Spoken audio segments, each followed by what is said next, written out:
Bonjour tout le monde. Alors on est à 12 semaines après le début de ma transformation physique qui a débuté au Mexique et aujourd'hui on est de retour en Suisse. Et j'ai démarré à 85 kg et aujourd'hui j'ai atteint mon objectif à 77 kg, 77 pour les francophones. Donc la première question à laquelle on va répondre, c'est pourquoi est-ce qu'on commence une transformation physique à 42 ans ?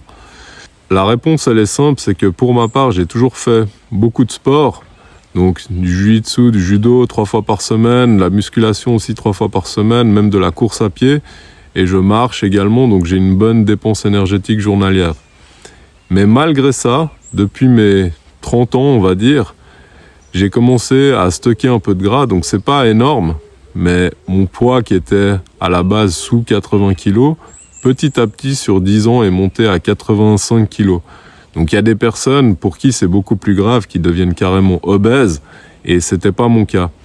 Et c'est ça le problème quand on est un peu dans cette identité où on fait beaucoup de sport, on est au-dessus de la moyenne pour plein de choses, parce que la plupart des gens sont pas en forme, et on nous dit non mais c'est très bien comme ça, t'es au top, et en fait on sait très bien qu'on n'est pas au top.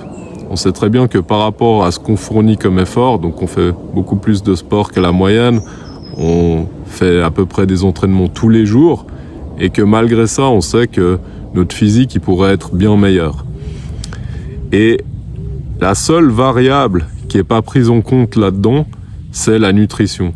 C'est pas uniquement l'effort qu'on fournit à la salle, mais c'est vraiment la nutrition qui va déterminer si on atteint tel ou tel objectif.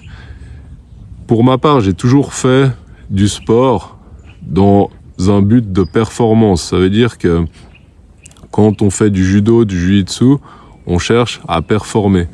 On cherche le développement athlétique.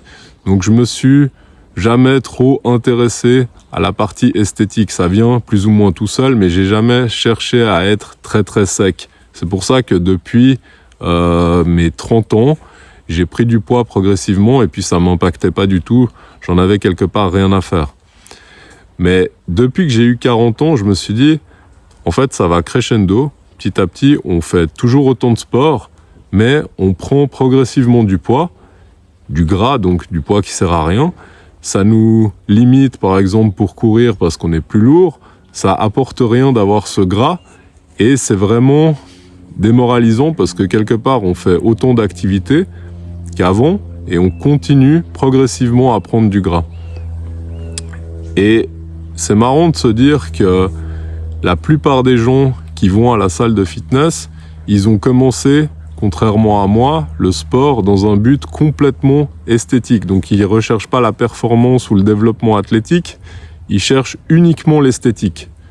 D'avoir un corps musclé, dessiné, sec, et en fait, ils n'arrivent pas à atteindre cet objectif. Et souvent, ils se perdent dans une recherche de performance parce qu'ils n'arrivent pas à atteindre le côté esthétique.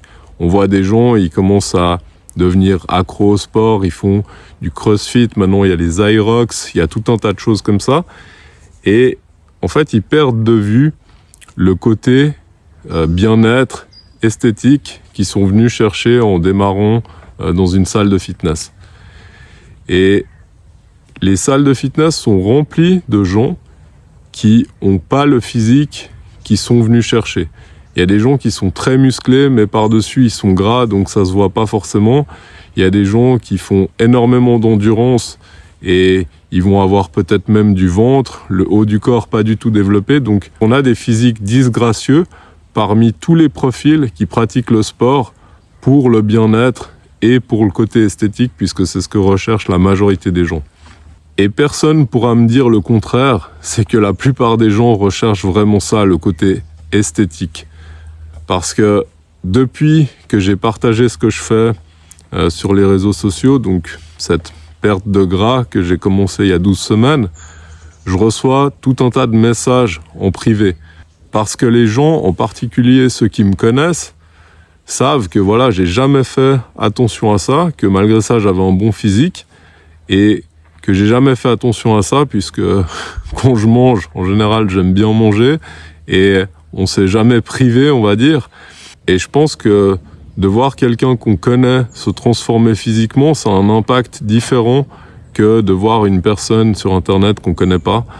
Parce que on connaît la personne depuis longtemps, on connaît son physique, et tout d'un coup, on voit ce changement radical. Donc dans cette vidéo, je ne vais pas rentrer dans les détails de ce que j'ai fait, ce sera pour des prochaines vidéos. Mais concrètement, je suis simplement allé chercher les informations qui sont disponibles, que tout le monde peut avoir à disposition. Donc j'avais déjà de bonnes notions de nutrition parce que je me suis formé là-dedans il y a déjà plus de 20 ans. Et ça n'a pas été compliqué pour moi d'appliquer tous ces concepts. Par contre, ça demande de la volonté. Donc traquer ses calories, faire attention à ses macros, tout ça c'est des choses que beaucoup de gens sont pas prêts à faire. Parce qu'ils ont l'impression de sacrifier une partie de leur vie. En réalité, depuis que j'ai commencé à faire ça, c'est quelque chose auquel on s'habitue très rapidement. Et mon but, c'est absolument pas de créer de la frustration. Justement, ce que j'ai voulu faire avec ce rééquilibrage, c'est de pouvoir repartir sur une bonne base et de pas avoir de limitation par la suite, d'avoir un total calorique qui est très haut et de pouvoir continuer à m'entraîner et être performant, manger ce que j'ai envie et à côté de ça, avoir le meilleur physique possible pour mon âge. Donc ce que je me dis aujourd'hui, c'est que tout ce qui compte, c'est l'image qu'on renvoie. Parce qu'on a beau être performant dans le sport qu'on fait, on a beau dire qu'on fait beaucoup de sport, dire qu'on mange bien, si on a un mauvais physique, donc esthétiquement parlant, ça veut dire qu'on ne fait pas les choses nécessaires. Donc pour moi, tout commence par le physique. On ne peut pas se sentir bien si on fait des efforts et qu'à côté de ça, on n'est pas récompensé et qu'on garde un mauvais physique. Donc l'apparence physique, c'est quelque part l'image qu'on renvoie aux autres et c'est aussi l'importance qu'on donne à son propre corps, à sa santé, à son bien-être. Donc voilà, je détaillerai dans les prochaines vidéos tous les procédés que j'ai mis en place pour atteindre mon objectif. Donc si ça vous intéresse d'en savoir plus, laissez simplement un commentaire dans cette vidéo, j'y répondrai volontiers. Vous pouvez aussi m'envoyer un message en privé sur Instagram et on se voit dans la prochaine vidéo.